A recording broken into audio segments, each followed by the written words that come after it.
right, good afternoon, everyone, and welcome to UWEC's Faculty Staff Forum. This is our last presentation of the semester and the academic year. And I'm delighted to introduce Dr. Josephine Kipgen. She is assistant professor in the Race, Ethnicity, Gender, and Sexuality Studies program here at UWEC. And she will be giving us a talk on reproductive politics in India, the case of sex-selective abortion. We'll have some time, of course, after her talk for questions.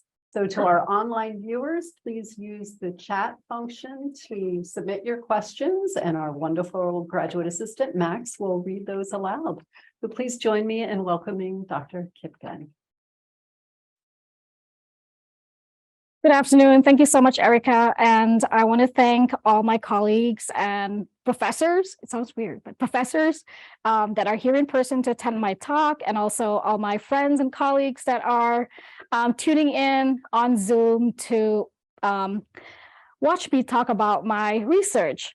So as you can see, the topic for my talk today is reproductive politics in India, the case of sex-selective abortions. And this is a manuscript. I'm currently working on the manuscript, and the full manuscript is due in June, mid-June.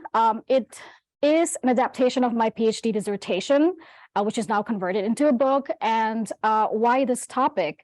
It grew out of developed out of my general interest in gender-based violence in the Global South, and specifically this topic because I feel like this is a very fertile site for looking at the intersections of gender and reproduction.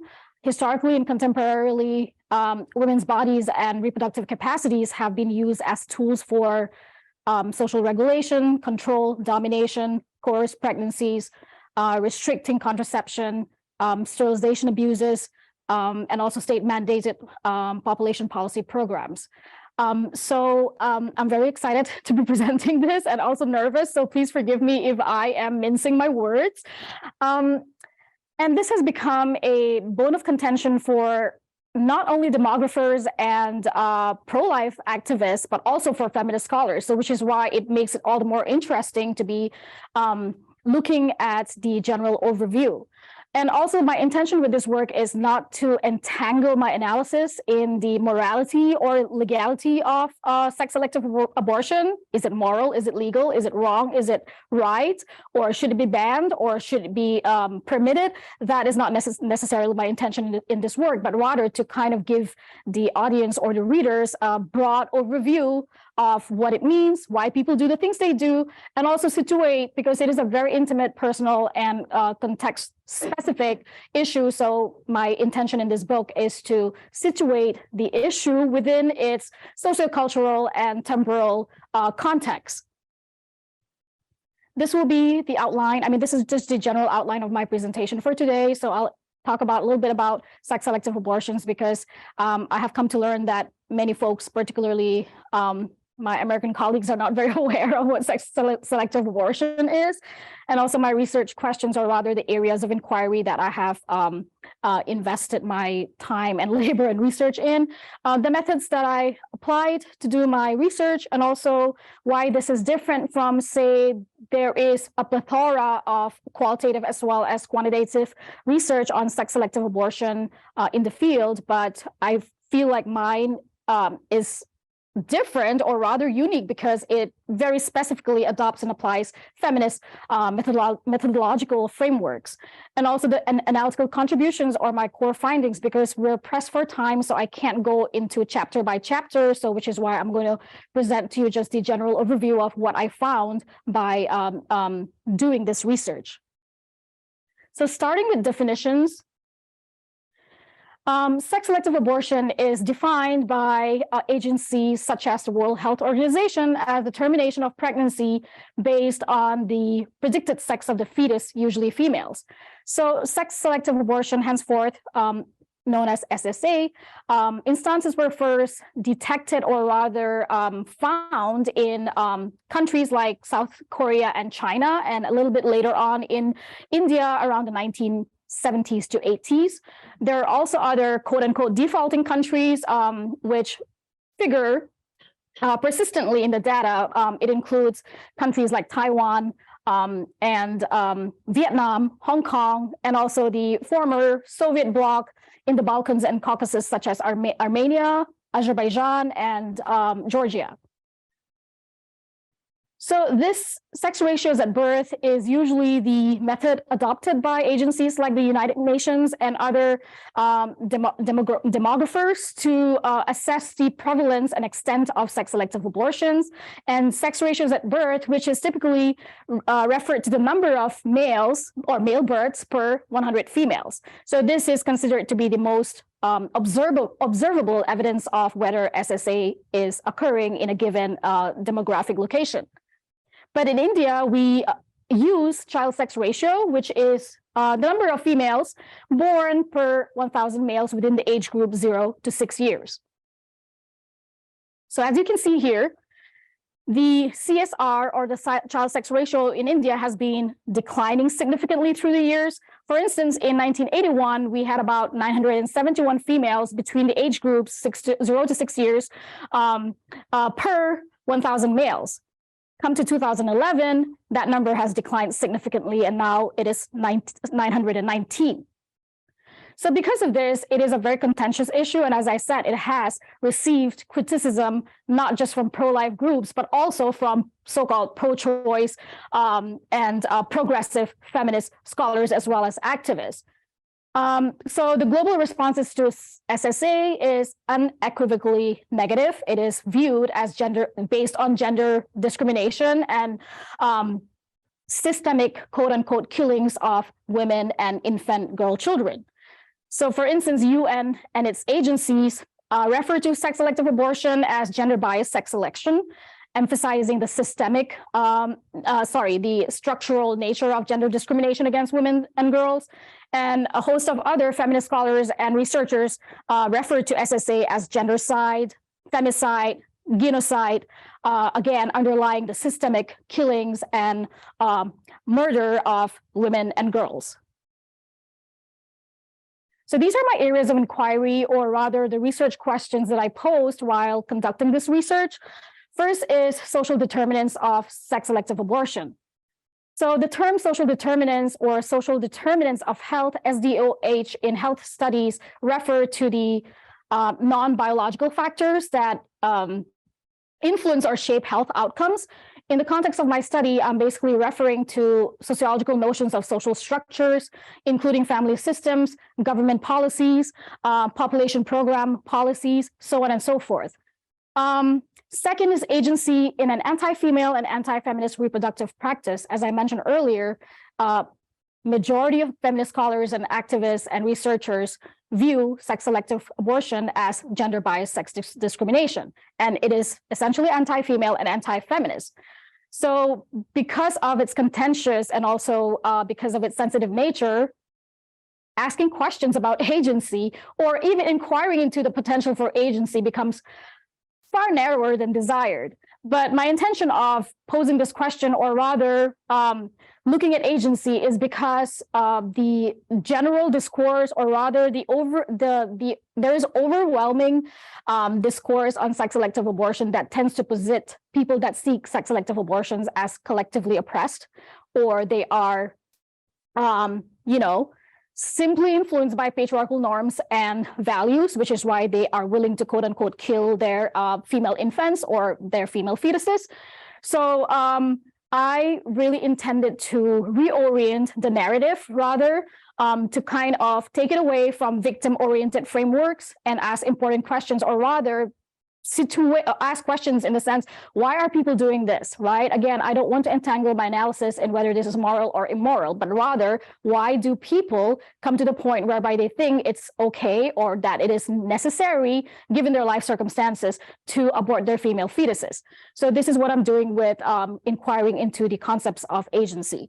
Thirdly, representations of SSA in the Indian media. This is highly understudied. In fact, during while I was conducting my research or even my literature review, I wasn't able to find even one single work on discourse analysis on media or media portrayals of sex-selective abortion, let alone a work that specifically used critical feminist theoretical lens to look at the issue.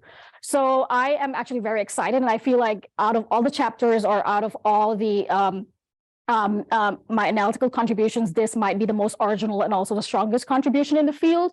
So I will explain later on what I did with my content analysis of Indian newspapers. So these just a brief introduction to my methods. Actually, it's not really brief, but yeah, you get the point. I was really struggling. I mean, what are some of the information that I should include or not include? Anyhow, as you can see here, I have integrated or rather mixed obtrusive method, meaning that I am interacting face-to-face with human subjects, and the unobtrusive method, standalone inanimate non-human subjects such as newspapers or politician speech, so on and so forth. So first interviews, these were conducted face-to-face, and I conducted non-continuous field work in New Delhi, India between the years 2017 to 2019. My sample size was 16 research participants. That included academics, sexual and reproductive health and rights advocates, non-governmental organizations, representatives of non-governmental organizations, and abortion service providers. The raw data was then uploaded on NVivo 12 software. This is a computer-generated software that analyzes qualitative data. So I was able to manage the huge chunk and create a logical chain of evidence. Why did I seek out service providers?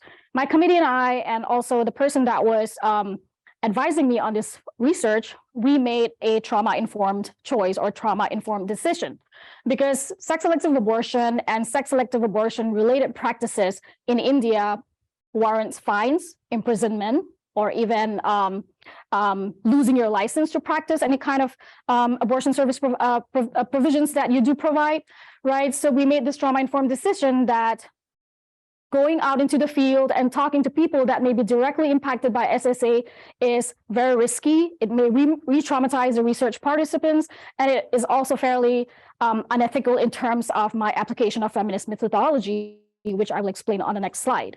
So which is why I sought to interview low-risk populations while keeping in mind that perhaps even the people that I interviewed, albeit service providers, may have had personal experiences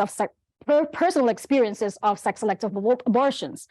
Content analysis, and because of my relatively small sample size in terms of the number of people that I interviewed, I decided to add content analysis. So the number of articles that I content analyzed were 274 articles that were published during a 10-year period, 2009 to 2019. And these were leading national newspapers of India in English language, Times of India, Hindustan Times, and The Hindu. So I conducted manifest, which looks at the surface level elements in the data that you're assessing, and also latent, which tries to identify the deep structural meaning underlying that physical data. Coming to feminist methodology. So sometimes people ask me, what makes your research feminist? I mean, why is it so special? Why is it so unique? All these social scientists and natural sciences have been conducting research that is ethical, and that's also moral or at least, right, moral in nature.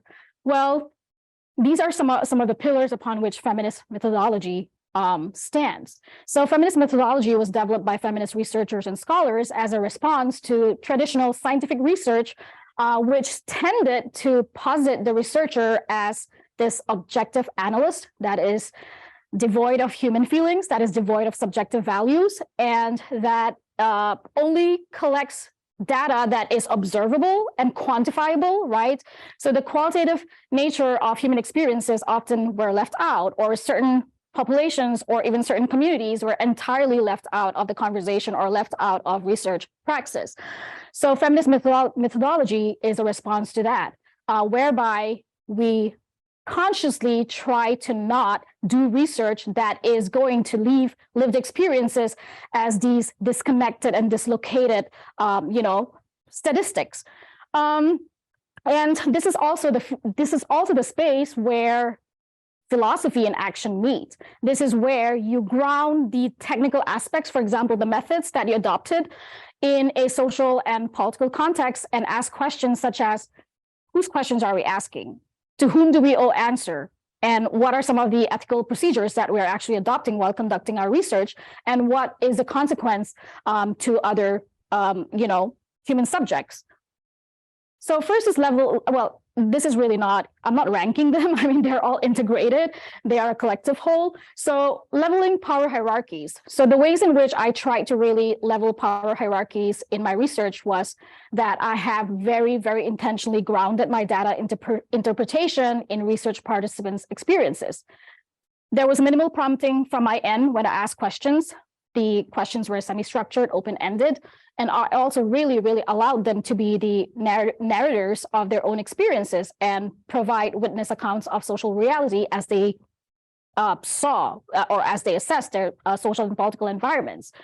And also bearing in mind that there is indeed a power differential between the researcher and the research, right? Because we tend to have this assumption that because we have our PhD degrees, we come from fancy public US schools, that we know better, or that we are the authoritative voice on the subjects of people that we're studying or the locations in which we conduct our researches.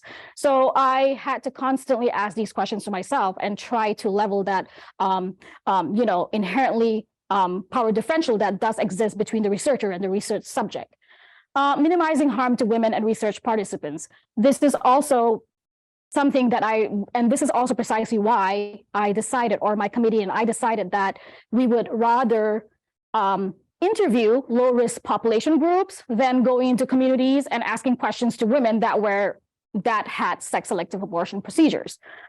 So this is the way to mitigate harm. And I know that there are limitations to such an approach, but I have discussed that in my book. If you're interested, I can share that chapter, as in what are the limitations of interviewing service providers instead of interviewing the women who actually had these sex-selective abortion procedures. But then that's also kind of presumptuous in the sense because my research participants may not self-declare, but again, in the back of my mind, I was continually reminding myself that the people that you interviewed, yes, they may be service providers, but perhaps they also themselves have had sex-selective abortion procedures. Politics of representation, the risk and responsibility of speaking for others. Postcolonial, transnational, and women of color feminists have continually reminded us to take into account the risk and responsibility of speaking for others or representing cultural others. And particularly because coming from a US institution and having been trained in feminist pedagogy and research methods in US institutions, despite the fact that I'm from India, I've grown up half my life in India, I was almost like an outsider within, and I had to continually check my privilege and also check my standpoint, right? And also take into account, am I trying to put words in their mouth, or am I actually having them direct the course of the conversation or even the course of interpreting the data at hand? Reflexivity and positionality. This is highly critical even before stepping out into the field. This is what we keep in mind, right? Taking stock of our assumptions, studying our positions in, for example, our background, our gender, sexuality, the privileges that we do enjoy, so on and so forth. And then again, asking questions. And one of the ways in which I really tried to practice reflexivity or self-reflexivity was continual writing of reflective memos and observation notes, and asking myself these questions. And again, next day when I stepped into the field, if I made a mistake, I tried to course correct that.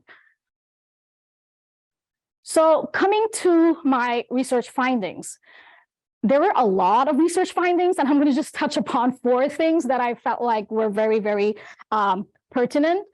Conflation of legal abortion and illegal sex determination. So as I mentioned earlier, India presents a really unique case because on the one hand, abortion is legal under the Medical Termination of Pregnancy Act, which was first, established in 1971 and amended in 2021 to raise the limit to 24 weeks. So abortion is completely legal. But on the other hand, this PCP-NDT Act for short, Preconception and Prenatal Diagnostics Techniques Prohibition of Sex Selection Act, prohibits that any pregnant person go through a diagnostic scan. So it's pretty bizarre, right? Here in America, we have people celebrating, bursting bubbles and bombs and burning down houses to detect like this sex of their fetuses. And here you are, any pregnant person in India typically do not know what they're going to have, right? They don't know the sex of the baby that they're going to have. So this is this murky space. This is this very murky, ambivalent, and almost liminal space that service providers and individuals and communities have to navigate and try to negotiate these two seemingly incompatible laws and two seemingly incompatible ends. So here are some direct quotes from my research participants. One of them says that the PCP-NDT Act has become a convenient excuse to curtail reproductive rights and equate every abortion with the intention to abort a female fetus. The other person says the atmosphere of suspicion has negative impacts on access to legal abortion, and almost every second trimester is frowned upon or assumed as the person intending to selectively abort their fetuses. So this is and of course, so now it impacts legal access to abortion. It also creates an atmosphere, an environment of fear and suspicion and legal sanctions, right? So there has been times when service providers have actually asked people to go away or turned clients and service-seeking people away because they under the fear that someone might surveil, and there's this atmosphere of surveillance. So this is the environment that we have currently. Second, throughout my interviews with folks and also through my content analysis, I found that the family continually, my data interpretation or data analysis, the family or even the whole entity kept emerging as one of the authoritative voice, or rather the influence or the entity that shapes and influences SSA decisions. So many of the SSA seeking communities or groups tend to operate under patriarchal, patrilineal, and patrilocal considerations, right? Patriarchal because typically the head of the household or the head of the community is a man. And men control much of material resources as well as social and political power. Patrilineal, whereby the descent is traced through the male line, and patrilocal is where couples settle in the house or homes of the family, the men of the husband and his community. So because of all of these considerations, people prefer to have sons. Sons are going to, bring in hefty dowries. They are also economically viable because of their larger participation in the productive labor force. They are also going to conduct last rites when the parents are deceased, which is very integral to Hindu community or Hindu religious practices. And daughters or even daughter-in-laws do not establish a place or position in their household until and unless they have a son. So, which is why these are some of, I know from a Western point of view, or even from a, feminist, rather liberal feminist point of view, these are extremely bizarre. And, but again, right, I work through transnational feminist frameworks. So, I mean, I will not call these practices uncivilized or backward, but rather presenting things as they are and trying to understand the complexity and also the profound nature and the intimate nature of why people do the things they do. Then the system of joint family. Some of my research participants were telling me that, it is also the joint family, which is fairly common in many Indian communities, regardless of regional variations or even religious practices or religious affiliations. So they're governed by this sense of collective identity, right? There is this sense of reciprocity, collectivity, coming together, and also pretty much framing their sense of agency through collective ownership of what they have or what they believe in. So oftentimes you find that a lot of these SSA seeking people, SSA seeking women specifically, they tend to prioritize collective desires and set aside their individual needs. So they may not necessarily want SSA procedure, or they may not necessarily want to abort their female fetuses, but because their kinship groups, their extended families, and their immediate household, the immediate members of the household want to have sons, so they set aside their individual needs and prioritize collective desires. And perhaps you can also ask this question, which I did, right? I asked myself, what about demographic shifts?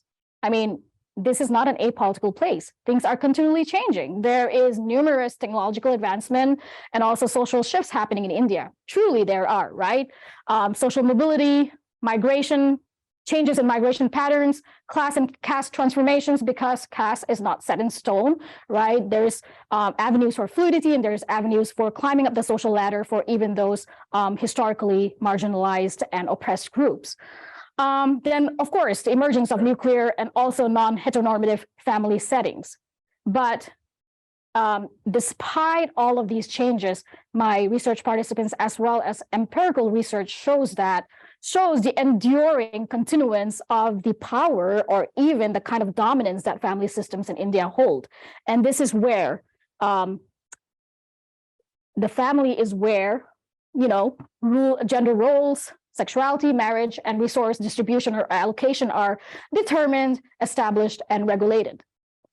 Thirdly, the liberal feminist notions of, autonomy and choice as existing independently of social influences do not apply universally in the Indian context. I found, and in fact, to understand agency within the context of SSA, we have to formulate agency in terms of degrees rather than this binary or even reductive constructions of either you have agency or you're oppressed, right? So many of these women, they view compliance with family, social hierarchies, marriage, and bearing sons as agentic. It pretty much determines their self-worth, and this is also integral to how they understand themselves as embodied human beings, right? And also very deeply tied to their notion of self-worth. And I just quoted Candioti because I felt like this pretty much, articulates the phenomenon that I'm witnessing here in my research.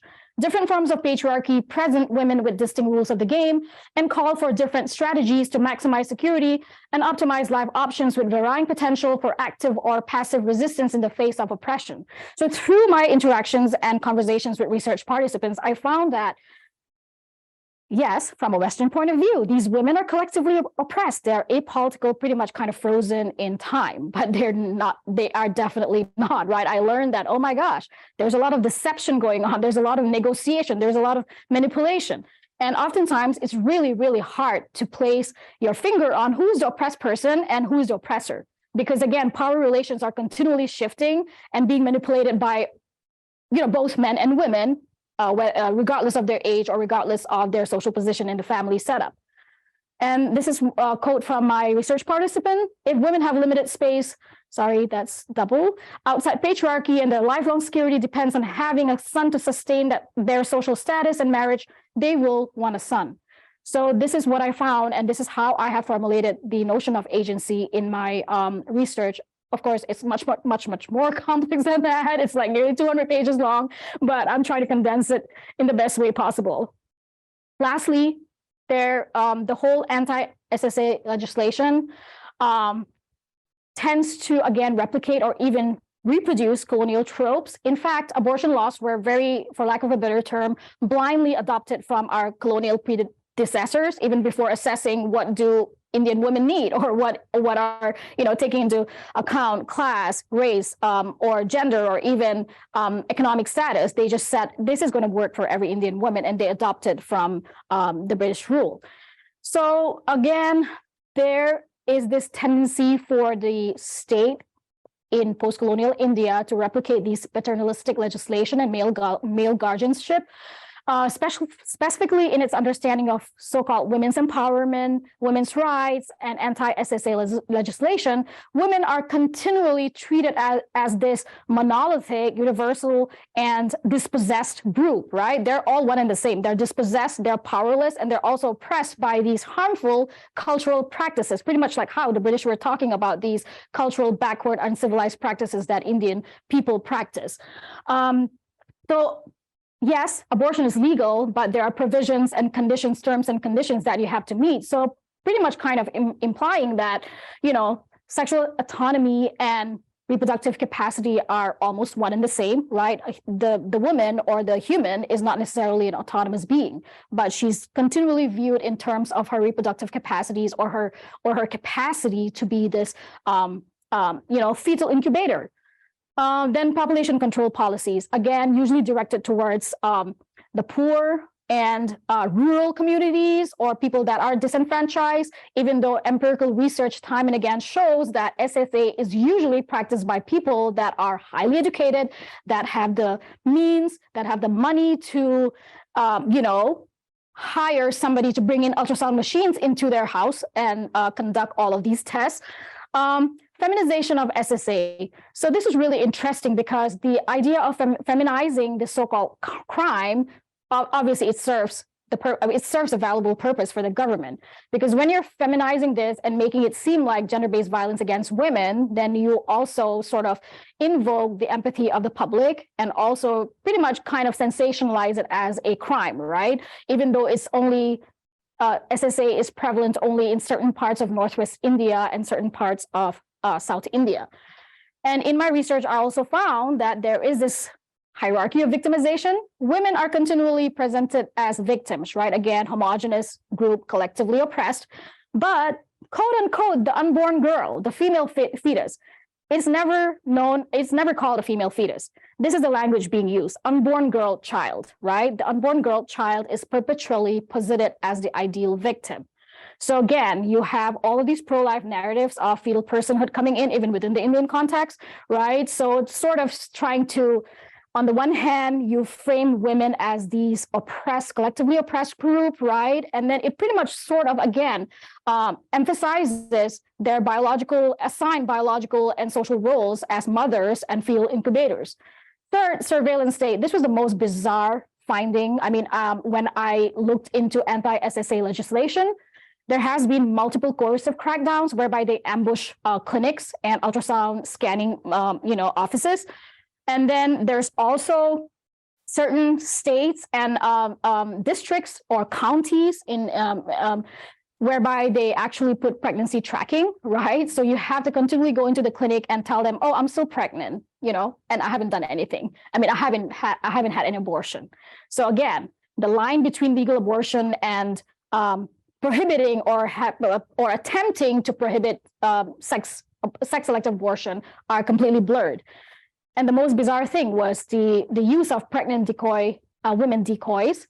So these are pregnant women. They are tasked with going into clinics and other abortion service providers' office, take notes, observe, and come back with news and go report to the police station. And they're also coerced, or rather asked to sign an affidavit where they have to sign that I promise not to have an abortion or sex-selective abortion in case I find out that I'm carrying a female fetus. So this is pretty much the bizarre nature where the state, in its attempt to resolve this issue, has taken on the authority of a surveillance state, highly intrusive, and also pretty much blurring the line between privacy and state abuse of power. So this is all I have. Sorry, because we're pressed on time. Thank you very much. Yeah. Do I have one quick question? Sure. When I was in India years ago on a Fulbright, they were talking about the specific question, whatever, and they were saying that the practice is not uniform across India. That in fact in Kerala, the ratio was split. Yeah. More girls than boys in Kerala. Right? Yeah. I mean, they gave this an explanation, but what do you think that might be? Kerala seems to be the only state where it was split. Maybe there are other states now, I don't know. But my thing was about 10 years ago. Yeah. Kerala at that time was the only state. So Dr. Avon, for those that are tuning in via Zoom, Dr. Avon is asking that during her visit in India, she found that, the sex-selective abortion or the sex ratios are not uniformly spread across India, and some states actually do have more girls than boys. And this is a fact, it's true. Kerala has consistently shown more girls than boys in terms of child sex ratio, and most scholars or even political analysts have attributed that to high levels of education in terms of, because they don't necessarily have social restrictions whereby young girls shouldn't go to school. So they're encouraged to go to schools, and they have robust social welfare schemes in their state. So that makes a whole lot of difference, at least from a social scientist point of view. So that is what it is. Right now, though, there are certain southern states that are increasingly adopting these trends that were first only kind of,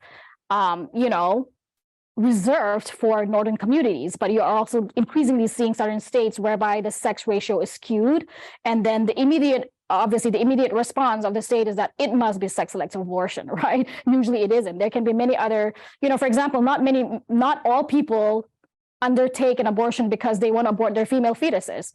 It can be because they want to control the gender composition of their children. It could be because they want to put their career before having a child, or it could also be because of, medical complications. There are just so many other variables that my research participants shared with me, and not because they are, devaluing female girls or female infants. But yeah, I'm not entirely sure what it is right now, but I know that states in the Northeast tend to do much, much better than compared to the mainstream, like population, or especially northern states of India. But southern states tend to fare much, much better in terms of sex ratio counts. Yeah. And the northern states are the richest. Yes.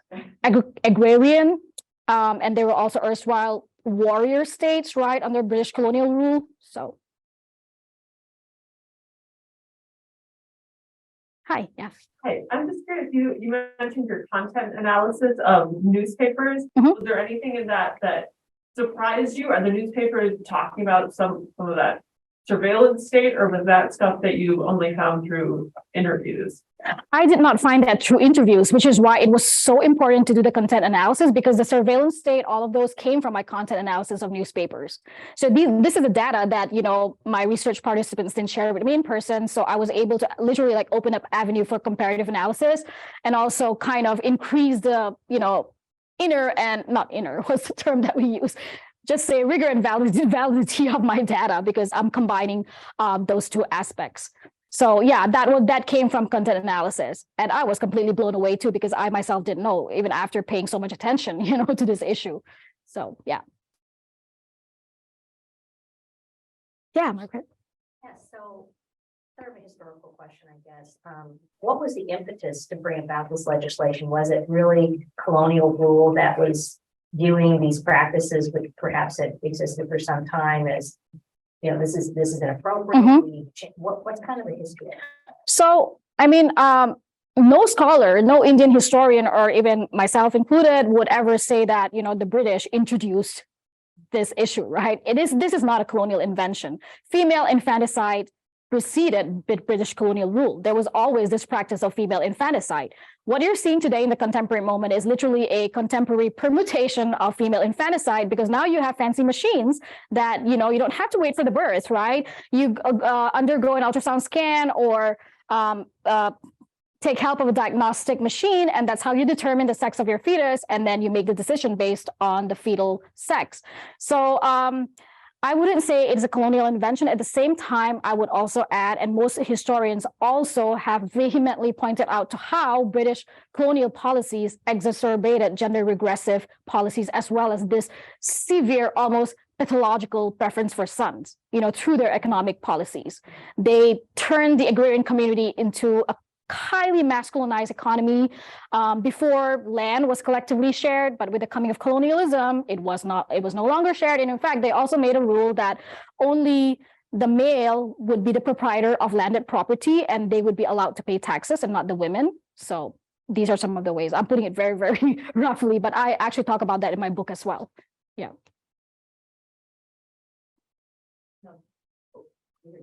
Hi, David. Thanks, Dr. Kipgen. My question, you had talked about the representations chapter being one of your favorite because it had been, I guess, under-researched. Yeah, the content analysis, yeah. Yeah, the content analysis. And you were talking about pro-life activists using language like unborn girl, probably found that in the content analysis.